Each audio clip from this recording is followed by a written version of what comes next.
Hey everyone, welcome back to another video in my Bitget Get Educated series.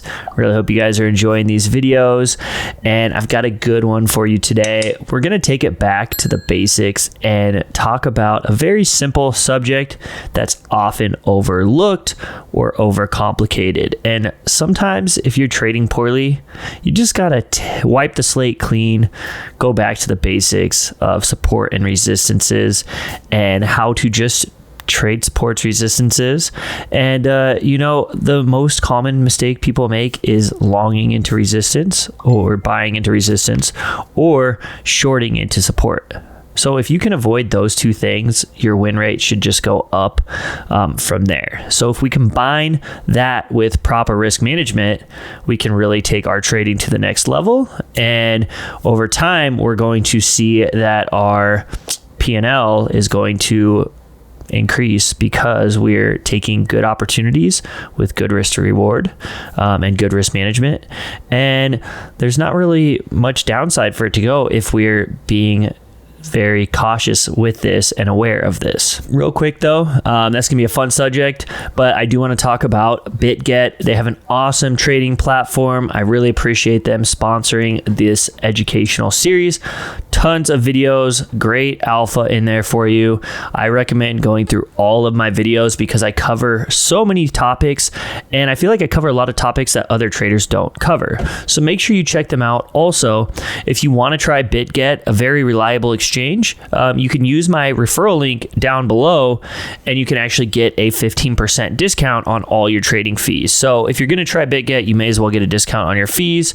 There's a link in the description below that you can sign up with, or you can find it in my pinned tweet thread on Twitter. I also have educational videos on there for how to use the exchange and features and things like that if you go through that thread. But otherwise, you guys, let's go ahead and get into this awesome educational content.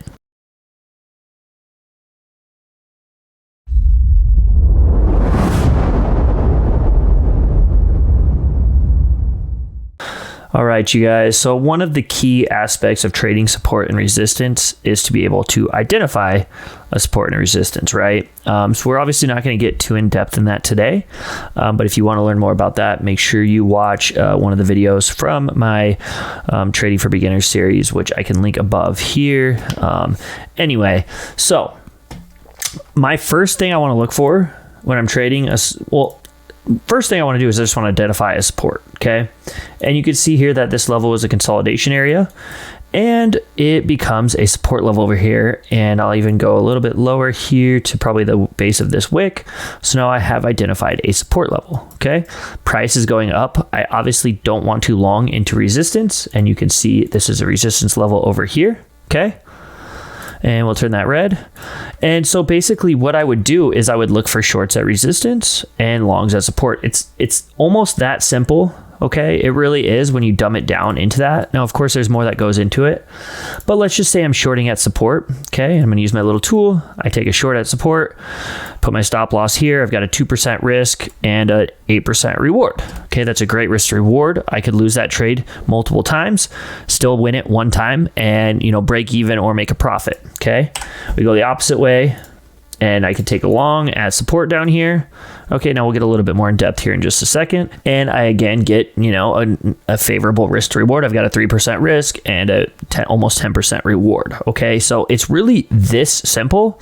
If you keep it this simple, you could just trade with these little zones, support, resistance, find a support hold that you think is holding, take a good long with a good risk to reward, cut if it doesn't work out, rinse, repeat. And with good risk to reward, you're likely going to find success over time just because you're longing support and shorting resistance. Okay, and by longing, I mean buying. After big drops, it's very risky to short, and after big pumps, it's very risky to buy. Okay, so just in general, our strategy would be to do the opposite, right? Now, that doesn't mean that I have to short that doesn't mean I have to short resistance. If I think that price is going to continue up, I could just look for a buy at support on a retrace, right? If I want to just trade with whatever I think the trend is, okay?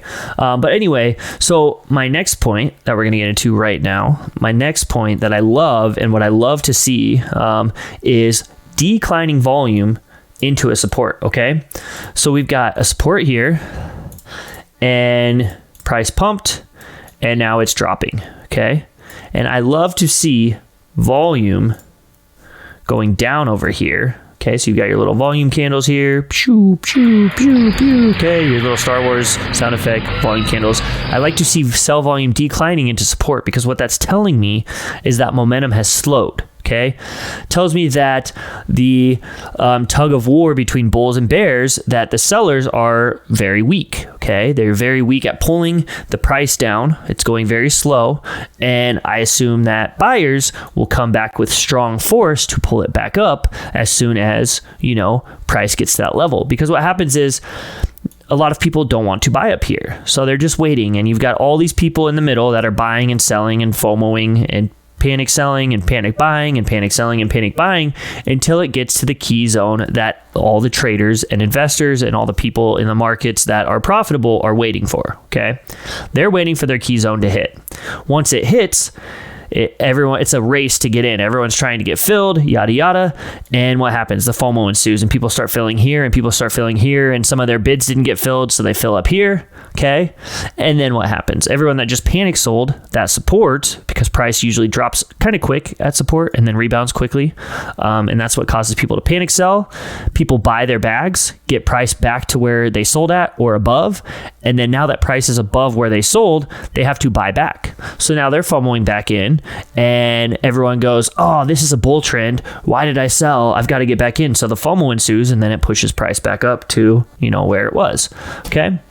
And then these people here are just holding and they're not selling because they know that price is very likely to go higher or whatever. So that's kind of how that works. I really like to see declining volume into my supports or declining volume into my resistances, okay? Because that tells me that momentum has weakened, that the trend or the strength of the move has weakened, and when it gets weaker into a key zone, it's likely to go the other direction, okay? I don't want to see increasing volume into my resistance because that means it's likely to break, okay? So you can see here we have increasing volume into a resistance up here, okay, into this resistance level, and that is likely to break through, okay, because it shows that buyers are strong and they're coming in strong, and you can see here we break through that level. Very strong move, buyers are strong, there's no reason to short. Just eyeballing it here, right? Because there's strength in that trend, okay? So you can see price breaks out, all right? Well, now you can see later on, we get back to that resistance, and now what happens? Okay, price is actually, volume is actually declining as we get to that resistance, and that leads to a pullback, okay? So strength to resistance, likely to break through. Weakness into resistance, less likely to break through, more likely to reject, okay? Vice versa if there's a support, okay? So you really, like here you can see, again, we have price dropping on declining seller volume. Okay, look at how low this volume is getting. So sellers are running dry here, and you can see I can identify this as a very clear support level, okay? And I like to turn it green for you guys for good visuals. So this is a little sideways range. We break out of it, and now it becomes a support because it was a resistance. A broken resistance becomes a support. And now you can see we retest this on declining volume, okay? Slowing volume into support. It's kind of weakening momentum. It's cushioning it nice and softly, and bam, we bounce up. Now, of course, you know, it's not 110% accurate where sometimes you will see increasing volume and it will bounce, but we like to talk about probabilities, likelihoods, etc., and, you know, favorable conditions, and the favorable conditions and the time we're going to have a better success rate is when that volume is declining, okay? So now basically what we can do is just use good risk management on these positions, and I would long at support at resistance, or I would long at resistance, good God, I would long at support, give myself, you know, my next resistance is up here, so I get another good risk to reward. And you can see over time, if this isn't working out, I'm still, you know, I can lose multiple trades in a row and still make a profit. But the key here is position sizing, risk management, and staying true to that longing at support, shorting at resistance. Now I could go way in depth with this, but you guys, this video is almost 8 minutes or almost 10 minutes long.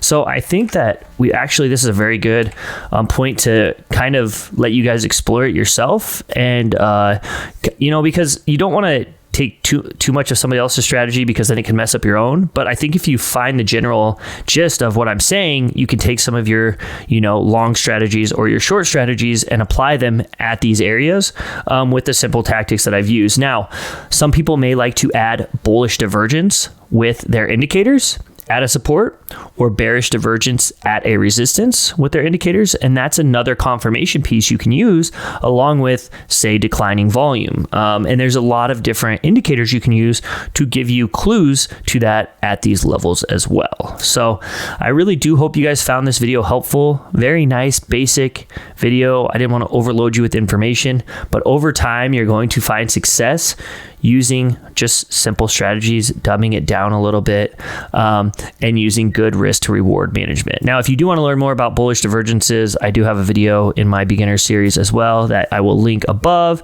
But anyway, you guys, I really do hope you enjoyed this simple breakdown of supports and resistances. Real quick, before we go, make sure you subscribe to my channel, give me a thumbs up on this video, and drop a comment below. Thank you guys so much for watching this video. I really do hope you enjoyed it. If you have any suggestions for future content, make sure you drop it below. Or if you have any questions about the concepts I covered today, send me a comment below. I'll be sure to answer. And until next time, I will see you guys later. Peace.